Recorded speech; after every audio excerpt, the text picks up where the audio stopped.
Hello, welcome to another Rocc Racing video.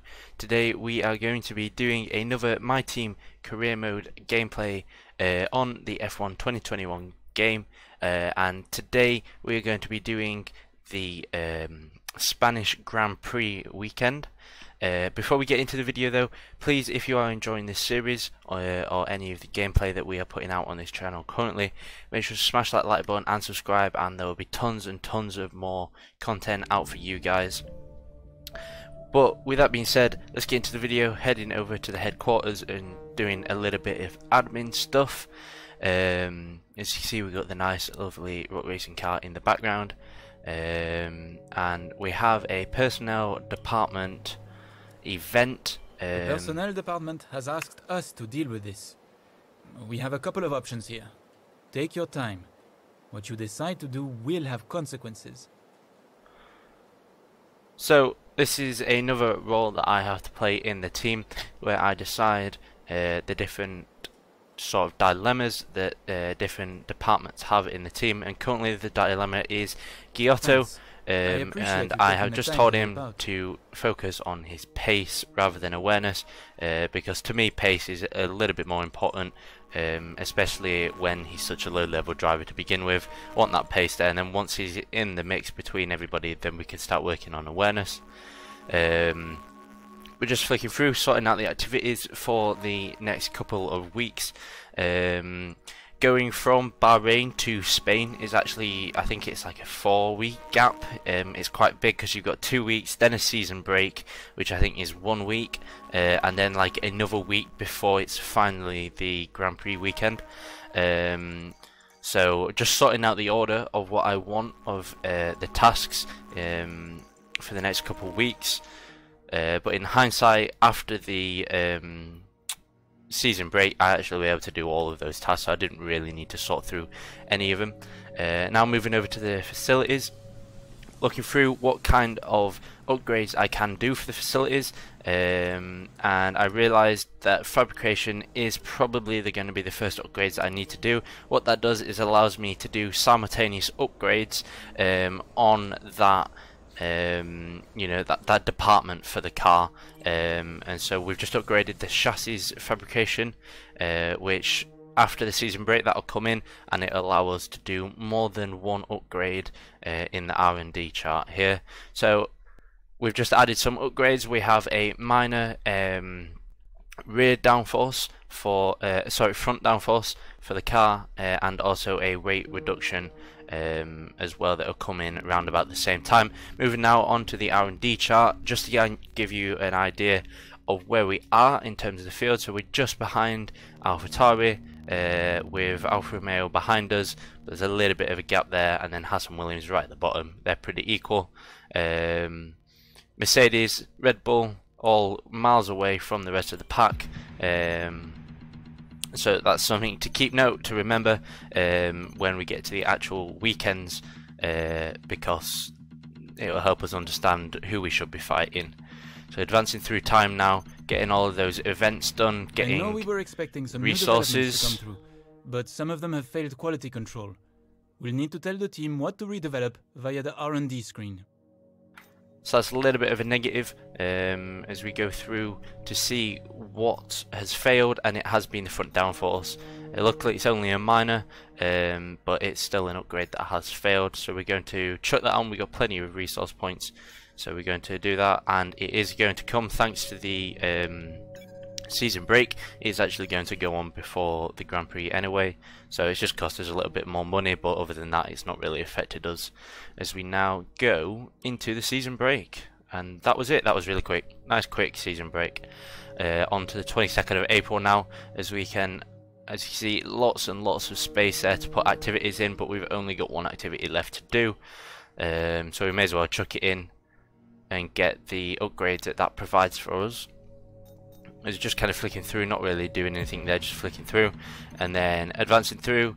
There's an event done, some resources come in and out, and that failed upgrade there has now come in.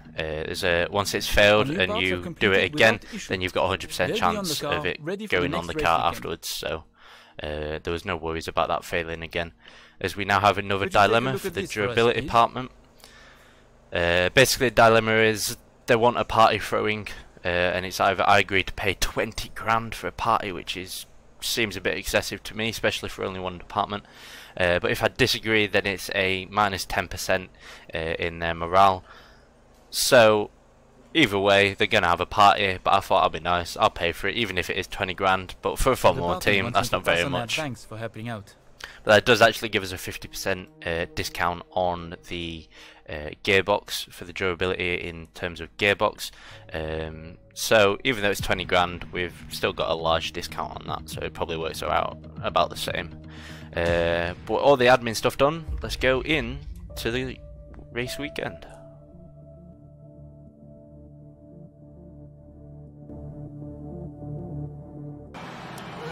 It's time to remind ourselves of our top three, who are Hamilton, Bottas. So there we go, Charles skip through Leclerc. practice one. We actually set a decent time. We did a race strategy, which puts us P16 right behind Kimi Räikkönen. And Kimi Räikkönen is actually doing really well in that car. They're quite far behind us on terms of the R&D, but this weekend and last weekend managing to get ahead of us on the timing screens. And moving on to practice 2 now, and one thing that's new in this game is the ability to not have to do manually all of the practice sessions. As you see here, the quick practice is a little bit of a game mode kind of thing that Codemasters put in, which allows you to select what kind of program you want to run, and we're going to do the qualifying one here. And it gives you the time it takes and the percentage of success, and then obviously what you get from doing that activity during the practice session. So just collecting resource points, looking through which one's the better one to do. Some give us discounts for later upgrades as we fail that one there. Some just give us resource points in general. So just failing some of these and winning some of them. Obviously if you got 50% success and you do it twice, then you're guaranteed to get it if you fail it the first time.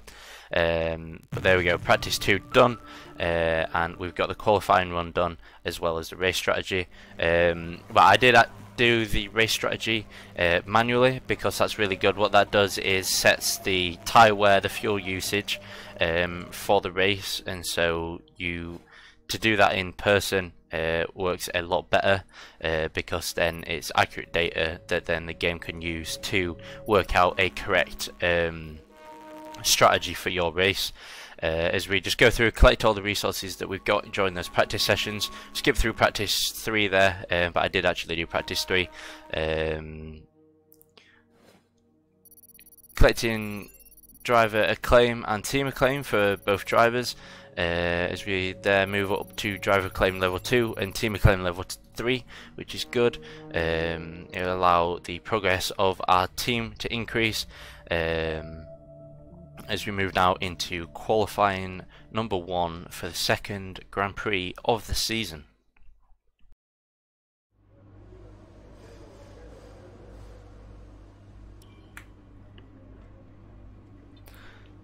So just before we get into the actual car, looking through some of the messages, there's the weather forecast right down at the bottom. That's going to be quite crucial. You see it's dry for qualifying and race, just gets a little bit cloudy, but that's not going to affect too much. So it's a nice, easy, relaxed weekend. No rain to worry about, no setup difference to worry about.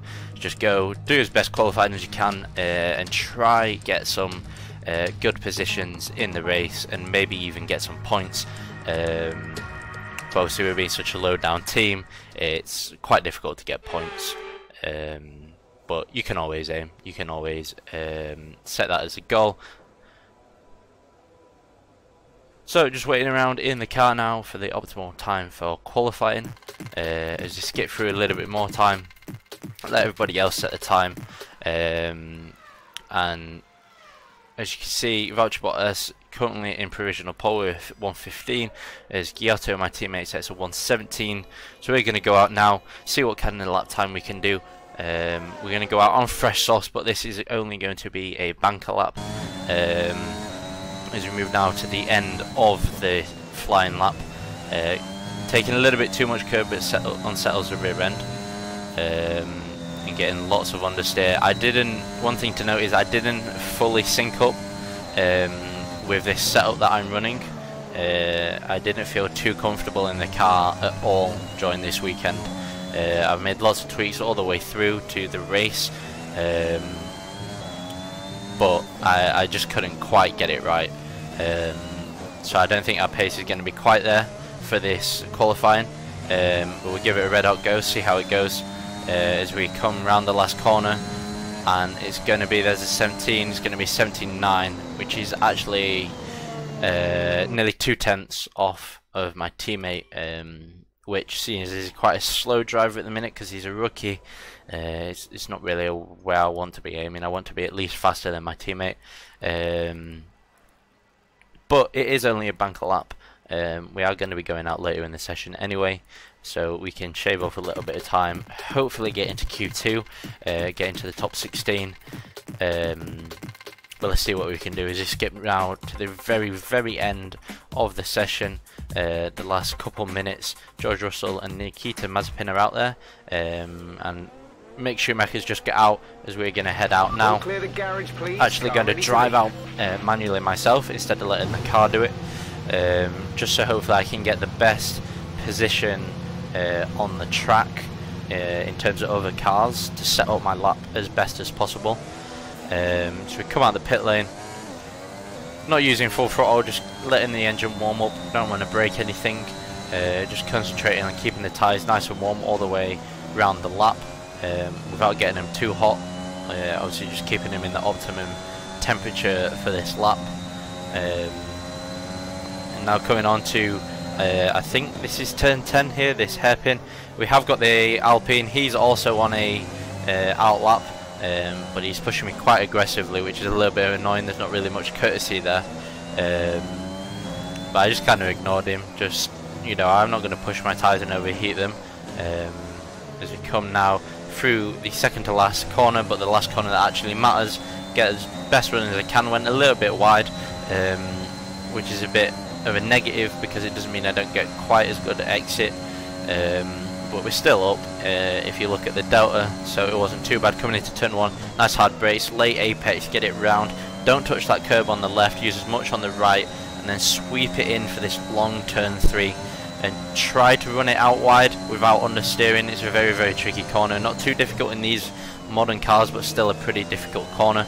There's nearly a second now, there's a second mark, coming through this this corner that is very easy to lock up into, but we do a decent job coming through this left-hander, touching the curb a little bit, which unsettles the car quite a lot actually.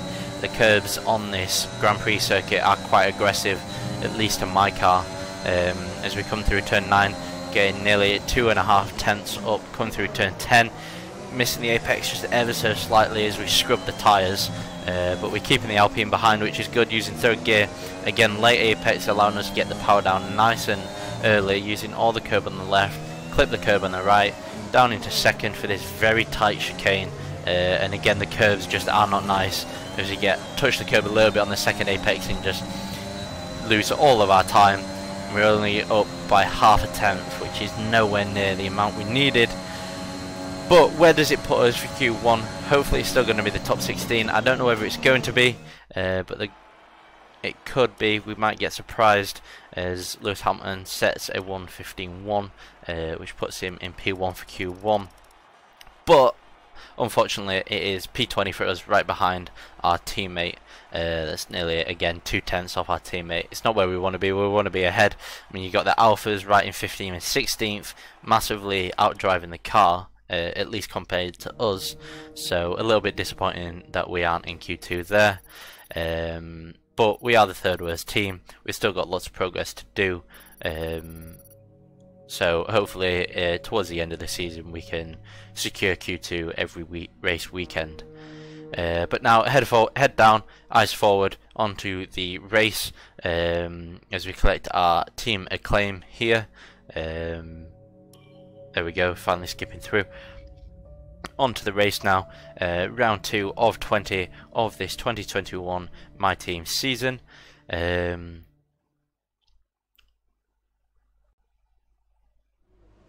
Tough luck there. It's not quite where we'd want to be on the grid, but chin up, it's not the end of the world.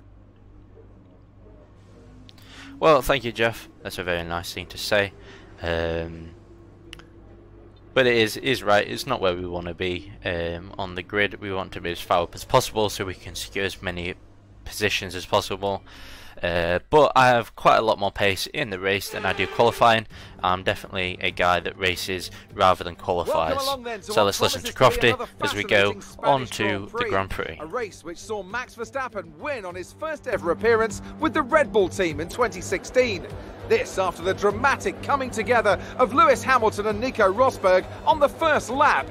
Will we see more moments for the scrapbook here today? It's a sellout crowd of 140,000 here today as we await lights out for the 730-metre sprint down to turn 1 at this 2.9-mile racetrack. Overtaking is challenging through these 16 corners, but there's still a lot of high-speed excitement to be found, including the flat-out turn 3 and the terrifying blind right of turn 9.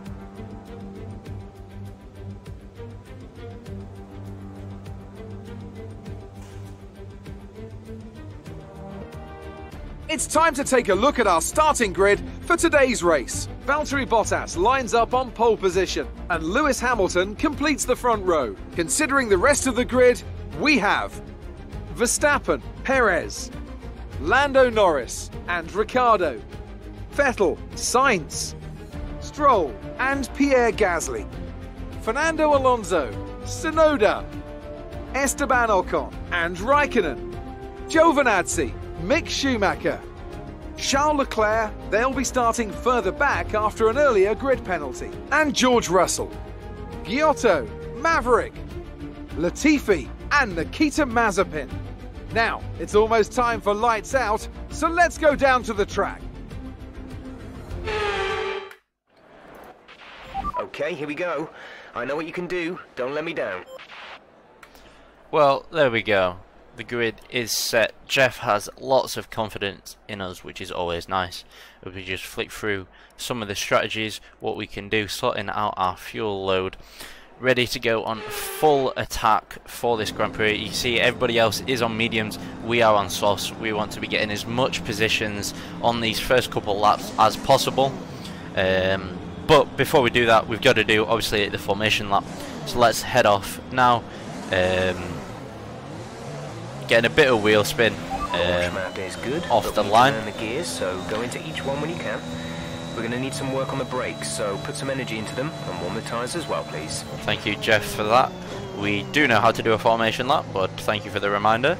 As we are right behind our teammate, that is going to be the first person we need to overtake as you come around this last corner of the circuit. That corner has been causing me a lot of problems all weekend. Not too much on the laps you saw, but in practice and during my setups, the practice I was doing for the setups, I've spun out quite a few times at that corner.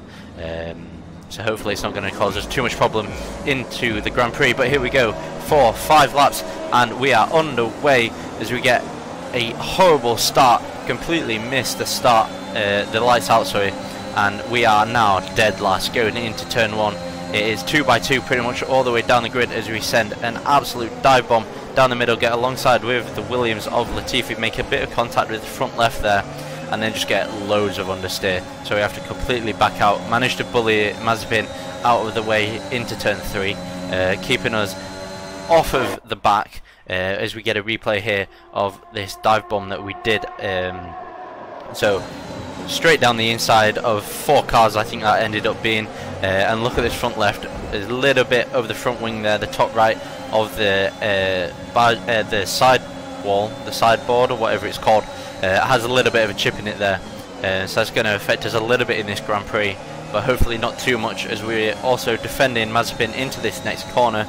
And send a move straight down the inside, nearly taking out my teammate. Managed to get the brakes just enough and hold on to both of those positions. That is a double overtake into that corner, and I was ecstatic with that move. That was fantastic.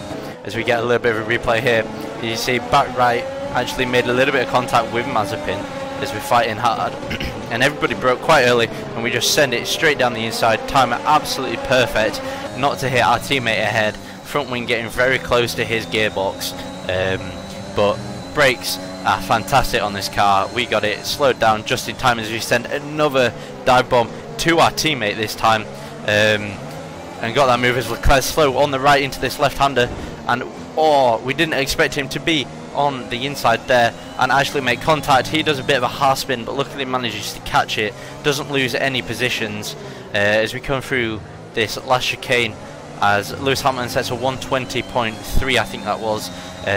Hopefully no damage for Leclerc behind. Didn't expect him to keep his nose in as we get a replay of the dive bomb onto our teammate Giotto. See there, leaving us plenty of space. Leclerc getting a bit pushed by Schumacher ahead, and there you can see the contact, and took a big chunk out of his front wing, but you can see him saving the slide, and luckily not missing too much out of this Grand Prix. No lockups, no nothing, so it was a bit of a bold move from us, a bit of aggressive move, but luckily he's safe and there's no damage done to him, so hopefully the FIA will look positively on that and not give us any penalties. I don't think it deserves a penalty, but it was quite aggressive, I will admit to that. As we're now on to the next lap, right behind Mick Schumacher, who's middle of a train, led by Giovinazzi and then Raikkonen in the two Alphas. As we get, as Windows says hello there, as we get a massive tank slacker coming out of that last corner. You just see on our onboard here how much we had to save that. That is not what you want to be doing in a Grand Prix, especially at the start with brand new tyres. As you can see, only 18% is the maximum on the rear, so it shouldn't be sliding that much, especially with a car with as much downforce as these modern F1 cars do. So that was a little bit worrying. Now being quite a bit cautious into that last corner, but can't think about it too much as we want to get at the front of this train before we do our pit stop. So looking for a way past Mick Schumacher here, trying to get a bit of clean air onto our front wing, and just set up a little bit of a move, a corner that we can, again losing the rear end just a little bit there, which isn't too confidence inspiring. As we come through turn 9 onto the back straight, open DRS and ERS, as we send again a massive dive bomb. This was a bit of a it wasn't very nice, that dive bomb, I'll give him that, but I was getting a little bit frustrated being behind Mick, who's a lot slower than us, and I was worried about my rear end, and so I just wanted to get by him into a little bit of clean air. So we do kind of straight line the apex quite a bit. Mick does make a bit of contact with us, but I can confirm he gets no damage from that, which is quite lucky. Be careful, we think you're going to start losing some tyre grip around now.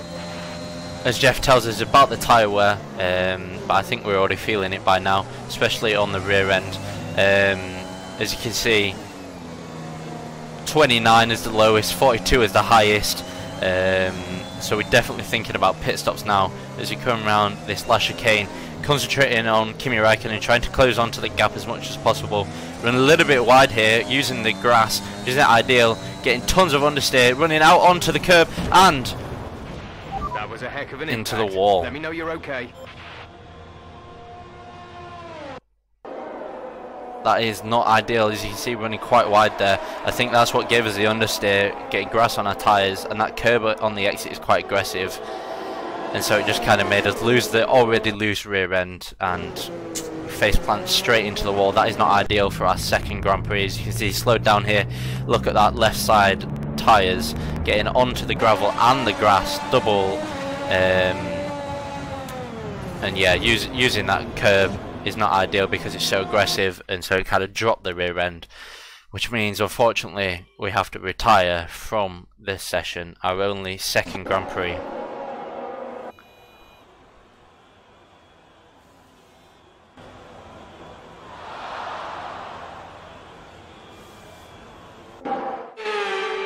So Mercedes have won it, and what a great race it was. And talk to me, what do you think it was that sealed the win for them? Well, they certainly stood out as a driver with tons of confidence on the track. I think their ability to keep their cool, even during some of the more hectic parts of the race, meant they were able to capitalise on the mistakes of other drivers, giving them the opportunity to make their way to the top spot with ease.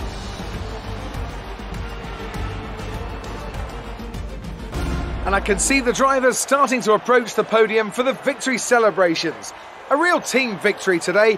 Everybody played their part. Congratulations then to Mercedes, your race winners today.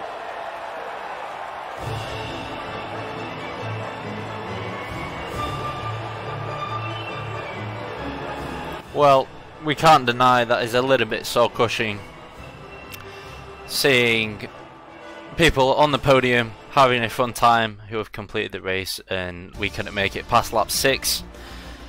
It's time to see how this result as we look through it's a great result for Lewis Hamilton, the board who moves here further ahead to look top at the of positions. You Some can see amazing everybody talents gaining out and on the losing track positions today. all the way But through the Anthony, race, who would you pick all as of your which driver we of had the to day? watch Charles Leclerc from showed the exactly how to sidelines manage in the yourself pit out on the lane. track today. And He was luckily, almost flawless we are out not the there. only one to Incredible DNF. It's time to see how things are shaping But we are up the first one in to the DNF. We Constructors' have Championship. one of the Williams Mercedes and the moved to Alpine the top of who the table. didn't Meanwhile, finish. Ferrari Luckily, improved their P16 position. for A strong Giotto, weekend which is a for them good as they result fight for their way him. towards the top. Well, Ant, an end to another But look at that, fantastic both weekend of Alphas racing. right ahead of us. Thanks I to think they everyone are who going to joined be us, and we'll our see you for the next main one. contenders in this championship. They are right behind us on the R&D, and they seem to be beating us on track. As you can see, Kimi in front of me, Giovinazzi in front of Giotto, so they definitely are our main fight for this championship. So that is going to be our goal, to finish in front of them, even if we have no points, to finish in front of them by the end of this championship. I think that would be goal complete for us if we manage to do that. So that's a target we're going to set, and hopefully we can beat that. As we're collecting driver and team acclaim once again. And even though we only had one driver finish in this Grand Prix, we actually still gain a couple grand, which is great. Allows us to do upgrades and things like that. So if you have enjoyed, that is the Grand Prix weekend done and dusted, even if it was short. There will be another My Team Career Mode out next week, so make sure to stay tuned and subscribe for that. But with that said, thank you very much for watching. Goodbye.